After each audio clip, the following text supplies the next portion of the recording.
Hi everyone. मेरा नाम अभिषेक अग्रवाल है। मैं एक चार्टर्ड अकाउंटेंट हूँ, दीसा हूँ। अभी रिसेंटली मैंने DIRM का फाइनल एग्जामिनेशन क्लियर किया है और मैं बीकॉम ऑनर्स ग्रेजुएट भी हूँ। जनरली लोग मुझसे पूछते हैं कि क्या चार्टर्ड अकाउंटेंसी कोर्स बहुत ज़्यादा टफ है, क्या मैं ये कर पाऊँगा कि नहीं कर पाऊँगा।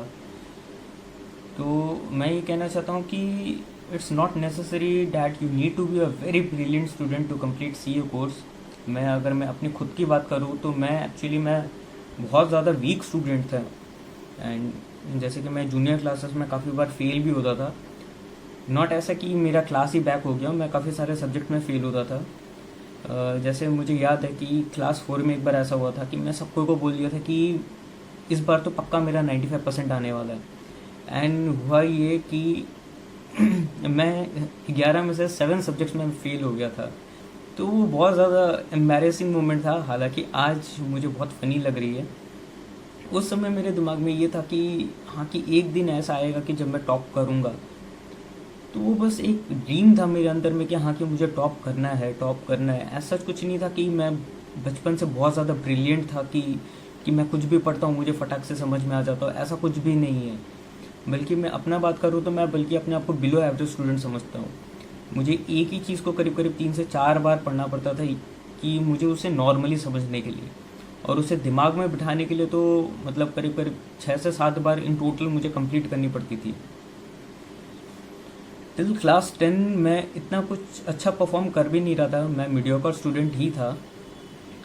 फिर 11 में मैं स्टडी पर्पज़ के लिए मैं जो मेरा होम टाउन था धूपगढ़ी, मैं वहाँ से शिफ्ट होकर मैं सिलीगुड़ी में आया था। एंड सिलीगुड़ी में मैं पहले मॉडलर केयरटेकर स्कूल में गया था। एंड उस समय मुझे ऐसा फील हुआ कि मैं बहुत बड़ा गलती कर दिया हूँ, कि मुझे वहाँ पे मतलब पढ़ाई वाला फील नहीं आ रहा था। एंड देन मैंने ड्रॉप किया और दिल्ली पब्लिक स्कूल सिलीगुड़ी में इंटर किया। एंड मैं 2 महीना पीछे था, मैं जून में ज्वाइन किया था स्कूल, तो मैं काफ़ी पीछे था उस समय। तो मुझे काफ़ी डिफ़िकल्टी आ रही थी, लेकिन मैं पढ़ाई कंटिन्यू कर रहा था, जैसे तैसे किए जा रहा हूँ। उतना कुछ खास समझ में नहीं आता, फिर भी मैं कोशिश करते रहता। एक तो ये भी था कि उस समय उतना ज़्यादा सोशल मीडिया एंड ऑल ये सब ज़्यादा था नहीं, तो और मैं नया था सिलीगुड़ी में, तो मेरे पास में उतने फ्रेंड्स भी नहीं थे बात उत करने के लिए। तो मैं पढ़ते ही रहता था। ऊपर से मैं एकदम भी सोशलाइज नहीं कर पाता था। मुझे लोगों से बात करने में कुछ भी मतलब कोई भी कन्वर्सेशन करने में मतलब मुझे बहुत ज़्यादा डर लगता था कि ये मुझे चिढ़ाएगा या फिर कुछ करेगा। एंड एक्चुअली में मेरा रैगिंग भी बहुत होता था। मैं उस समय करीब करीब 40 किलो का था, तो सब कोई एज सच मुझे काफ़ी ज़्यादा मतलब कि मॉक करते थे। तो मेरे पास में रहते कि मतलब कि एक ही ऑप्शन रहता था कि हाँ, कि मैं पढ़ूँ घर में बैठ के। तो घर में तो क्या, मैं पेइंग गेस्ट में रहता था। तो मैं फिर पेइंग गेस्ट में मैं ज़्यादातर मैं रूम बंद करके मैं पढ़ते ही रहता था। मेरा पढ़ाई का कुछ लिमिट नहीं रहता था, मतलब मुझे जितना टाइम मिलता मैं सिर्फ पढ़ते रहता। अब लोगों को लगता था कि मैं बहुत ज़्यादा ब्रिलियंट हूँ, कि मुझे मतलब सब कुछ अच्छा से समझ में आ जाता है, मैं जो भी पढ़ता हूँ एक बार में ग्रैब हो जाता है। लेकिन ऐसा बिल्कुल भी नहीं था, मुझे बहुत ज़्यादा मेहनत करना पड़ता था। बल्कि वहीं मेरे जगह कुछ और लोग थे, वो लोग मेरे से आधा भी मेहनत करते तो मेरे से ज़्यादा अच्छा परफॉर्म कर लेते थे। लेकिन मैं उतना कुछ दिमाग में नहीं लाता था। मैं उस समय तक मुझे CA कोर्स के बारे में कुछ पता भी नहीं था। क्लास 12 में जब मैं बोर्ड्स का प्रिपरेशन कर रहा था, तब मुझे एक भैया ने बताया था कि एक कोर्स है जो तुम कर सकता है। एंड हमको लगता है कि मेरे हिसाब से तुम्हारे लिए वो कोर्स सबसे बेस्ट रहेगा। एंड उन्होंने मुझे CA का प्रोस्पेक्टस हाथ में दे दिया एंड बोला कि ये कोर्स तुम कर सकते हो, तो ये कोर्स तुम्हारे लिए बेस्ट रहेगा, ये इसमें तुम परस्यू कर लो। एंड मैंने कुछ ज़्यादा सोचा भी नहीं, मैंने उस समय वो सब साइन वाइन करके मैंने भैया को दे दिया था। फिर पता चला कि भैया ने वो सबमिट ही नहीं किया था वो फॉर्म। बाद में मैंने खुद से जाके वो सबमिट किया था, लास्ट डेट में जाके वो एंटर हुआ था मेरा CA का फॉर्म। तब तक मेरा बोर्ड रिज़ल्ट भी आ चुका था। एंड बोर्ड रिज़ल्ट मेरा ये 91.5% आया था। एंड बिजनेस स्टडीज़ में मेरा 99 आया था। बिजनेस स्टडीज़ में मुझे मेरिट सर्टिफिकेट भी मिला था। और इसमें भी एक फ़नी चीज़ ये है कि मैं बिजनेस स्टडीज़ में काफ़ी वीक था स्कूल में। मैं पहला जो यूनिट टेस्ट था मैं उसमें फ़ेल हो गया था। 25 में मुझे 9 मिला था।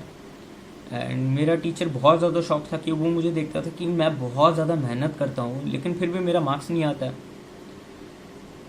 लेकिन स्टिल उन्होंने मुझे ऑब्ज़र्व करते रहा। फिर प्री बोर्ड में भी ऐसा ही हो रहा था कि मुझे 70 से ज़्यादा मिल नहीं रहा है।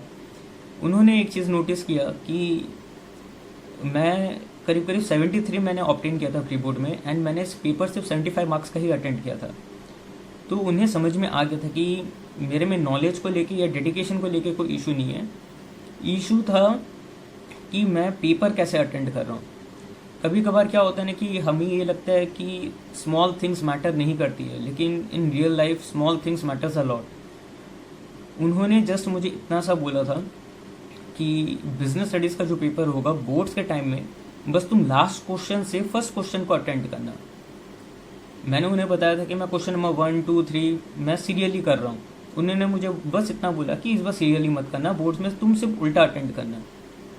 एंड मेरा स्पीड बहुत कम था, मुझे डाउट था कि मेरा पेपर कंप्लीट होगा भी कि नहीं होगा।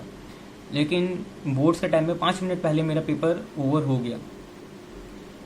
एंड जब रिजल्ट आउट हुआ तो मेरा 99 आया था।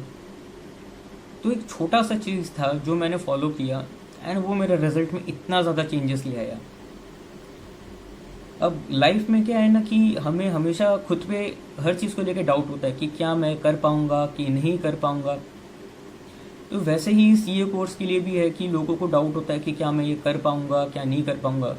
एंड होता क्या है ना कि आपके आसपास में जितने भी दोस्त लोग होते हैं, रिलेटिव्स होते हैं, वो लोग सब आपको कन्विंस कर लेते हैं कि तुम नहीं कर पाओगे, ये कोर्स बहुत ज़्यादा टफ है। अच्छा लोग को मैंने फेल होते हुए देखा है, इसके लिए जीनियस ब्रेन चाहिए, ऐसा चाहिए वैसा चाहिए। और आप लोग भी उनके बातों में आ जाता है। लेकिन एक्चुअली में क्या होता है कि दुनिया में सब इसी तरीक़े से है कि आपको कन्विंस करने में लगे हुए रहते हैं कि आप नहीं कर सकते हो कोई चीज़। एंड सी ए कोर्स के लिए भी वैसा ही है कि सबको आपको कन्विंस करते रहेंगे कि बहुत ज़्यादा टफ है, नहीं हो पाएगा नहीं हो पाएगा। लेकिन मेरे लिए सबसे ज़्यादा बेनिफिट क्या था कि मैं उस समय ज़्यादा सोशल मीडिया में ज़्यादा एक्टिव नहीं था। एंड मैं ना ज़्यादा किसी से बात करता था, ना मैं पूछताछ करता था। बल्कि जब मैं सीपीटी ज्वाइन किया था मुझे ये भी नहीं पता था कि सीपीटी के बाद में कोई आईपीसीसी बोल के भी कुछ है और उसके बाद में आर्टिकलशिप या फाइनल बोल के भी कुछ है। मैंने जस्ट ज्वाइन कर लिया और मैंने एक्चुअली में कुछ पता ही नहीं किया था कि मुझे और भी कोई कोर्सेज अवेलेबल है क्या, लाइक कोई सीएस है या कोई सीएफए है या एक्चुअरीज है। मैंने कुछ पता नहीं किया था। मुझे एक फॉर्म दे दिया, मैं सबमिट कर दिया मैंने वो फॉर्म को। फिर सीपीटी का मैंने एग्ज़ाम दिया था। उस समय भी मैंने कुछ खास ज़्यादा प्रिपरेशन की नहीं थी, लेकिन हालांकि 11 एंड 12 में मैं बहुत ज़्यादा मतलब कि मेहनत कर रखा था। तो सीपीटी में मोस्टली 11-12 का सिलेबस ही थे, तो मैं थोड़ा बहुत पढ़ाई किया सीपीटी एंड मेरा वो क्लियर हो गया था। मेरा 134 आया था आउट ऑफ 200। जब सीपीटी क्लियर हुआ था मुझे उसके बाद पता चला कि हाँ कि कोई आईपीसीसी बोल के भी कोई स्टेज है सीए में। अब आईपीसीसी भी जब मैंने एंटर किया तो मुझे पता नहीं था कि सीए फाइनल या आर्टिकलशिप बोल के भी कुछ है। मुझे पता आईपीसीसी है, मैंने सोचा चलो कर लो। अब यहाँ पे सबसे बेस्ट चीज़ मेरे साथ में ये हो रहा था कि मैं ज़्यादा दूर का चीज़ नहीं देख रहा था कि हाँ कि ये कोर्स 4.5 साल या 5 साल का है।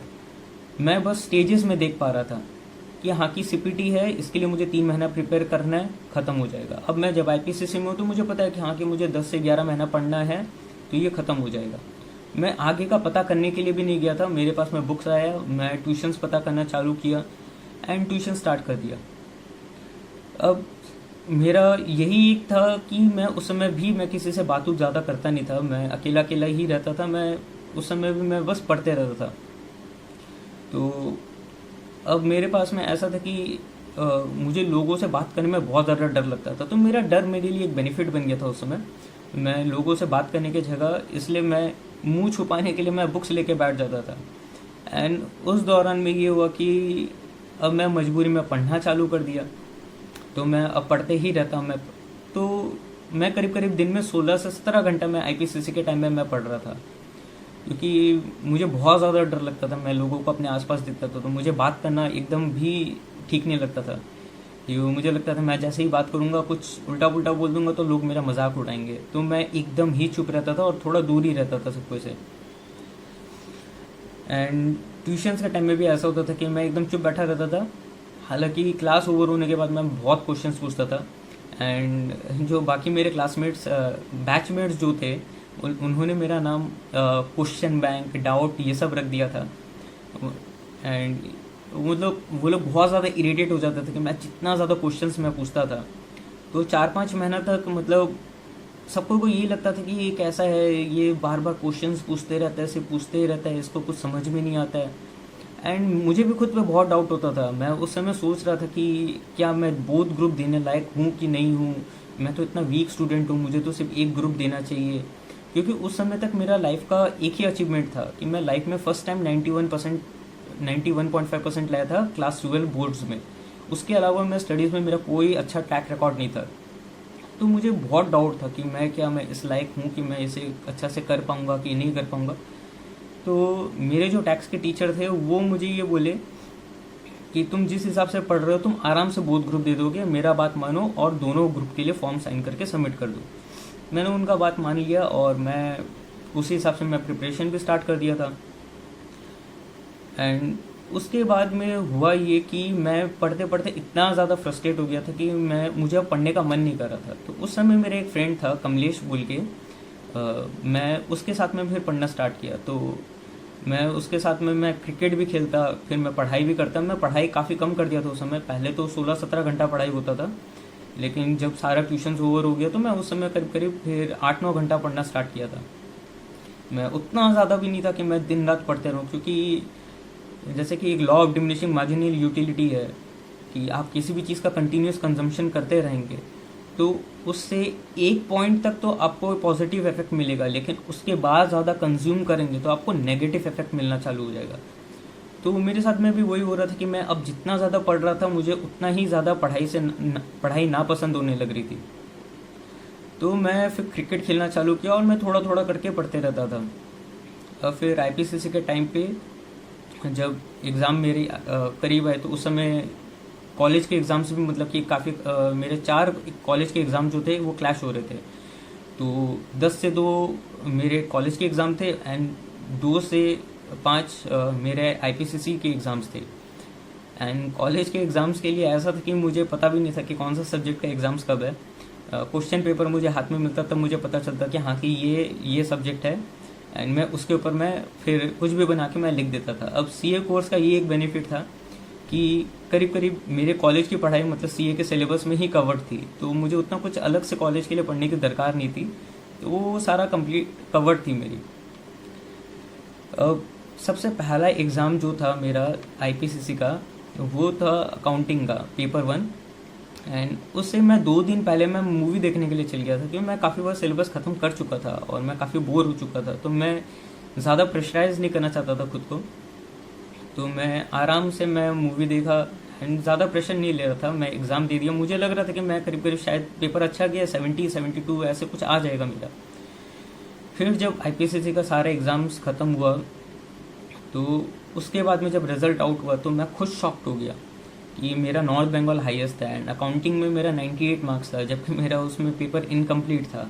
इनकम्प्लीट इन द सेंस कि मैं बैलेंस शीट बना रहा था, उसमें मुझे लास्ट अमाउंट डाल के उसे टोटल करना था, तो वो टोटल मैं नहीं कर पाया था।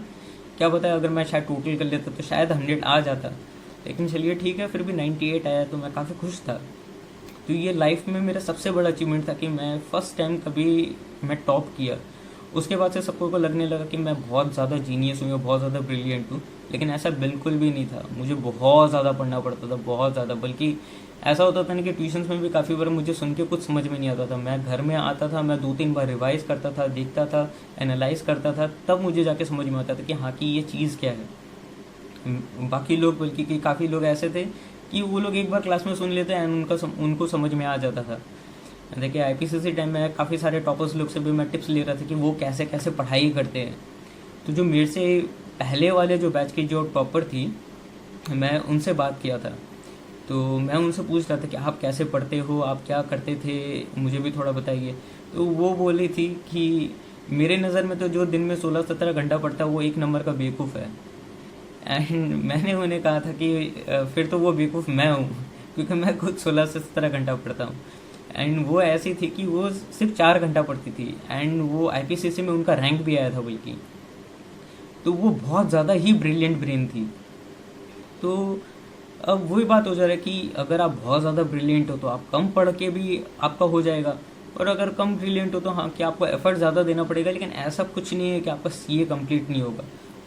क्योंकि मुझे पता है कि मेरे फ्रेंड्स लोग मेरे मेमोरी को लेकर कितना ज़्यादा मजाक उड़ाता है, एंड जबकि मेरा मेमोरी ख़राब है, मैं फिर भी सीए के एग्ज़ाम्स में बल्कि थ्योरी सब्जेक्ट्स में ही ज़्यादा मार्क्स ऑब्टेन कर करके मैं मतलब कि मैं अपना टोटल स्कोर आगे बढ़ाया हूँ, जबकि मेरा मेमोरी अच्छा नहीं है।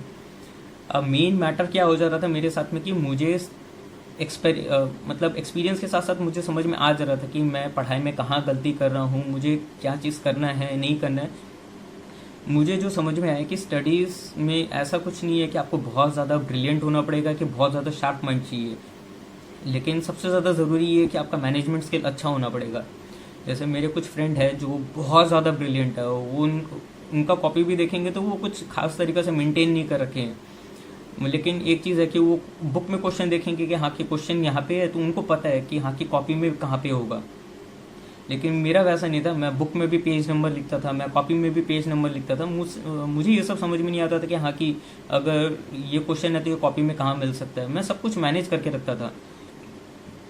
मैं अलग से मैं नोट मेकिंग भी करता था, बहुत सारा चीज़ था। मैं स्टडी टिप्स की भी मैं एक दो वीडियो बनाऊंगा कि कैसे कैसे पढ़ाई करना है नहीं करना है। हालांकि अभी फ़िलहाल मैं अपना एक्सपीरियंस शेयर कर रहा हूँ कि मेरा सीए जर्नी किस तरीक़ा से रहा था। फिर जब आईपीसीसी क्लियर हुआ तब मुझे पता चला कि आर्टिकलशिप बोल के भी कुछ है, और आर्टिकलशिप के साथ साथ में ही सीए फाइनल का भी पढ़ाई करना पड़ता है। अब मैं उस समय ये सोच रहा था कि अब और कितना स्टेजेस है इसमें, मैं बहुत ज़्यादा कंफ्यूज हो गया था। तब मैं जाके पता कर रहा था कि और कितना स्टेजेस है इसमें, तब जाके मुझे पता चला था कि और कोई स्टेजेस नहीं है, सीए फाइनल ही एक फाइनल स्टेज है। ये क्लियर होने के बाद में मुझे डिग्री मिल जाएगी। अब इस टाइम में हुआ ये कि मैं गया आर्टिकलशिप करने के लिए, एंड आर्टिकलशिप में चाहिए होती है फिर कन्वर्सेशन स्किल्स एंड ऑल। तो उस समय तक मेरे पास में कोई कन्वर्सेशन स्किल्स नहीं थी, एंड सबको को पता था कि मैं क्वेश्चंस बहुत पूछता हूँ। तो ऑफिस में सबको मुझे थोड़ा दूर ही रखते थे, क्योंकि उन्हें डर लगता था कि मैं क्या क्या सवाल पूछूंगा फिर परेशान करूंगा, इसलिए थोड़ा अवॉइड ही करते थे। एंड मुझे भी बहुत ज़्यादा डर लगता था सबको से कुछ ना कुछ पूछने में। टीचर्स लोग का बात अलग होता था, वो लोग खुद से बुला के बोलते थे कि कोई डाउट हो तो पूछो। लेकिन अब ऑफिस में तो अगर जो लोग आर्टिकलशिप कर रहे हैं या फिर थोड़ा भी आइडिया है ऑफिस का, तो वो लोग कोई भी एंटरटेन नहीं करते हैं कि हाँ कि बार बार आके कोई पूछे। वो लोग यही चाहते हैं कि खुद से पढ़ो, समझो और काम करो। एंड मेरे से उस तरीक़ा से हो नहीं रहा था। एंड आर्टिकलशिप टाइम में मैं बहुत ज़्यादा गड़बड़ी किए जा रहा हूँ काम में। एंड कितना बार ऐसा होता था कि मैं गड़बड़ी ना भी करूँ तो काफ़ी सारे लोग ऐसे थे कि वो लोग अपना ही गलती का ब्लेम भी मेरे ऊपर ही डाल देते थे। एंड कोई भी इजीली बिलीव कर लेता था कि हाँ की गलती तो इसने ही की होगी। एंड बहुत ज़्यादा ख़राब आर्टिकलशिप पीरियड जा रहा था मेरा उस समय, मतलब करीब करीब 7 मंथ्स हुआ था मेरा उस समय। एंड आई वॉज लाइक कि भाई कि अब ख़त्म करो, मुझे ये एक तरीक़े से काला पानी का सज़ा टाइप जैसा लग रहा था और बर्दाश्त ही नहीं हो रहा है। अब उस आर्टिकलशिप के दौरान फिर मम्मी को जॉन्डिस भी हुई थी बीच में, तो मैं 1 महीना ऑफिस से भी गैप लिया था। तो मैं उस समय मैं खाना बनाना ये सब भी सीखा था। तो एज़ यूजुअल कोई मेडिकल लाइफ नहीं चल रही थी, नॉर्मल जो सबको के जिस हिसाब से चलती है लाइफ उसी तरीक़े से मेरी लाइफ चल रही थी। एंड साथ ही साथ में मेरा ट्यूशन एंड और पढ़ाई ये सब चले जा रहा था। और फिर जब फाइनल सीए फाइनल का टाइम आया, जब मुझे लीव चाहिए थी, तो मुझे करीब करीब उस समय 2.5 मंथ्स की लीव मिली थी। हालांकि मैं उस समय तक सिलेबस करीब करीब 3 बार ख़त्म कर चुका था ऑलरेडी, तो मुझे टेंशन नहीं थी। मुझे उस समय तक ऐसा लग रहा था कि मैं तो पक्का इस बार मेरिट लिस्ट में आऊँगा ही आऊँगा, टॉप 50 तो कुछ ना कुछ तो हो ही जाएगा इस बार, अच्छा रैंक आएगा। एंड एक तो आईपीसीएस में भी मैंने टॉप किया था, तो मुझे खुद से ज़्यादा एक्सपेक्टेशंस होने लग गई थी। लेकिन जब सीए फाइनल का एग्ज़ाम जब कंप्लीट हुआ, उस समय भी मुझे लग रहा था कि मेरा पेपर काफ़ी अच्छा गया है, मुझे 4-5 सब्जेक्ट में तो एग्जामेशन मिल जाना चाहिए। लेकिन जब रिज़ल्ट मिला तो मैं कम्प्लीटली शॉक्ड। मेरा उस समय 369 आया था आउट ऑफ 400, एंड एसएफएम में मेरा 37 आया था आउट ऑफ 40। मतलब मैं इंडिविजुअली भी सब्जेक्ट में फेल हुआ था एंड एग्रीगेट में भी फेल हुआ था। एंड उस समय मैं कंप्लीट शॉक था। एक तो उस समय रिसेंटली मेरा ब्रेकअप भी हुआ था, मैं एक उधर एक अलग ही डायलेमा में था। और एंड दूसरी तरफ फिर मेरा रिजल्ट आया कि मैं फेल हो गया हूँ, तो मेरा और ज़्यादा हालत ख़राब हो गया। एंड उस समय ऐसा सिचुएशन हो रखा था कि मैं नम हो रखा हूँ, एंड स्टिल अब मुझे फिर से दोबारा से पढ़ना भी है, तो मुझे उस कंडीशन में पढ़ना भी था। एंड उस समय मेरा इंसोमिया भी चल रहा था, मुझे नींद नहीं आती थी, बहुत ज़्यादा बुरा हाल होकर रखा हुआ था। मतलब मैं बेड पे लेटा रहता था, मुझे एकदम भी नींद नहीं आती थी उस समय। एंड मैं ऑफिस से मैं छुट्टी भी चाहता था, लेकिन ऑफिस से छुट्टी भी नहीं मिली थी उस समय। एंड उस समय मेरे साथ में यही कंडीशन थी कि मुझे 30 सितंबर तक काम करना पड़ेगा, फिर उसके बाद में मैं एग्ज़ाम के लिए प्रिपेयर कर सकता हूँ। तो 30 सितंबर तक मैं ऑफिस कंटिन्यू किया। एंड 1 अक्टूबर से मुझे छुट्टी मिली। एंड जब 1 अक्टूबर को मुझे छुट्टी मिला, तो उसमें भी एक फ़नी चीज़ ये हुई कि जिस दिन मुझे छुट्टी मिली, मुझे उसी दिन चिकन पॉक्स भी हो गया। तो अब उस समय हार्ट ब्रोकन भी था, मैं एग्ज़ाम में भी फेल हो चुका था, मैं उस दर्द से भी गुजर रहा था। जस्ट ऑफिस ख़त्म हुआ तो मैं अब वापस से मुझे स्टडीज़ का फ्लो में भी आना था, उसके लिए भी एक टेंशन था अलग। एंड साथ ही साथ फिर चिकन पॉक्स भी हो गया और इंसोमिया भी। तो अब बहुत ही ज़्यादा हेडेक होके रखा हुआ था। लेकिन फिर अब बस जैसे कि मैंने आपको कहा कि बहुत ज़्यादा ब्रिलियंट होने की ज़रूरत नहीं है, बहुत, लेकिन ये एक चीज़ है कि आपका मैनेजमेंट स्किल्स बहुत ज़्यादा ज़रूरी है कि आप दोबारा से अपना सारा सिलेबस क्विकली आप रिवाइज कर सको। तो मैं अपने सारे स्टडीज़ को मैंने उस हिसाब से मैनेज कर रखा था कि मुझे पता था कि कब क्या चीज़ पढ़ना है, कैसे पढ़ना है, जिससे मेरा सिलेबस दोबारा से ख़त्म हो जाए। हालांकि टू बी ऑनेस्ट मैं उस समय इतना ज़्यादा कुछ खास कॉन्फिडेंट नहीं था कि हाँ कि मेरा एग्ज़ाम क्लियर हो जाएगा, लेकिन स्टिल बस ये होप था कि अगर मैं एग्ज़ाम दे रहा हूँ तो अब इसका मतलब ये नहीं कि मैं ये मान के चलूँ कि मैं फ़ेल हूँगा। जब तक मैं लड़ रहा हूँ तब तक मैं कोशिश करूँगा कि हाँ कि मुझे लड़ना ही है। तो अब भले मैं फ़ेल हूँ वो बात का बात है, लेकिन अगर बाई चांस मैं 1 या 2 मार्क्स के लिए मैं फ़ेल हो गया तो मुझे बहुत ज़्यादा सदमा पहुँचेगा, तो मैं वो नहीं चाहता था। तो इसलिए मैं कोशिश में यही था कि जितना भी हो सके मैं पढ़ते रहूँ। तो अगेन मैं जैसे कि आईपीसीसी में भी कमलेश के साथ पढ़ा था। एंड फिर फाइनल में अगेन मैं अपने लक्की चार्म जो मेरे जो फ्रेंड है कमलेश, में उसके साथ पढ़ना चालू किया। एंड फिर बस वही कि मैं जैसे तैसे कर करके हालांकि इतना कुछ पॉजिटिव साइंस मुझे मिल नहीं रही थी एग्ज़ाम देने के बाद भी, लेकिन स्टिल मैं कंटिन्यू कर रहा था कि मैं सोच रहा था कि अगर मैं बीच में गिव अप कर दूंगा, बाई चांस 1-2 मार्क्स के लिए फेल हो गया, तो मैं शायद खुद को कभी माफ़ ना कर सकूं। तो मैंने फिर जैसे तैसे कर करके मैं पढ़ते रहा और सारे एग्ज़ाम्स मैंने ख़त्म कर दी। एंड हालांकि जब मेरा एग्ज़ाम ख़त्म हो गया तब मैं पेसिमिज्म मोड में आ गया था कि मुझे लग रहा था कि हाँ कि मैं शायद फेल हो सकता हूँ। तो मैं नेक्स्ट डे से फिर से पढ़ना चालू कर दिया था कि मुझे लग रहा था कि हाँ कि अब मैं फेल हो जाऊँगा, तो अब थर्ड अटेम्प्ट में तो पक्का पास होना है। मैं पढ़ रहा हूँ, मैं डेली पढ़ रहा हूँ अभी भी। जब रिजल्ट आया मैं उस दिन मूवी देखने के लिए गया था, वज़ीर मूवी। एंड मैं जब मूवी देख रहा था मैं बहुत ज़्यादा अजीब सिचुएशन हूँ, क्योंकि मैं जब मूवी देख रहा था मैं ये सोच रहा था कि मैं मोबाइल उस समय डेटा पैक ऑफ कर रखा हूँ, मोबाइल भी स्विच ऑफ कर रखा हूँ, लेकिन ये सोच के कि मैं फेल तो हो जाऊँगा तो मूवी क्यों ख़राब करूँ, मूवी तो देख लूँ कम से कम। लेकिन फिर जब मैं स्विच ऑफ कर रखा हूँ तो मुझे वैसे भी चैन नहीं मिल रही है, मैं मूवी में कॉन्सेंट्रेट नहीं कर पा रहा हूँ। मैंने मोबाइल ऑन की एंड उसके बाद में जैसे मैंने ऑन किया तो मेरे पास में कॉल आया एंड मेरे एक फ्रेंड ने मुझे बताया कि अभिषेक तू पास हो गया। एंड तब जाके मेरा सीए का जर्नी जो था वो ओवर हुआ। एंड ऐसा कुछ था नहीं कि मैंने बहुत ज़्यादा हाई मार्क्स लाया, मैं 407 मार्क्स लाया था। हालांकि ये जो मेरा डर था कि मैं 1-2 मार्क्स के लिए फेल हो सकता हूँ वो सच हो सकता था अगर मैं गिव अप कर देता तो, क्योंकि मेरा फर्स्ट ग्रुप में 198 था जो कि 200 मार्क्स से 2 मार्क्स शॉर्ट था, लेकिन सेकंड ग्रुप में 209 था एंड लास्ट पेपर में मेरा 61 था। अगर मैं लास्ट पेपर में गिव अप कर देता और 61 की जगह अगर 51 हो जाता तो मैं 198 और 199 लाके मैं बोथ ग्रुप में फेल हो जाता और शायद से मैं कभी शायद सीए बनने का दोबारा सोचता ही नहीं। लेकिन लास्ट मोमेंट तक जैसे तैसे करके कंटिन्यू करके पढ़ना मेरे लिए बहुत ज़्यादा बेनिफिशियल रहा।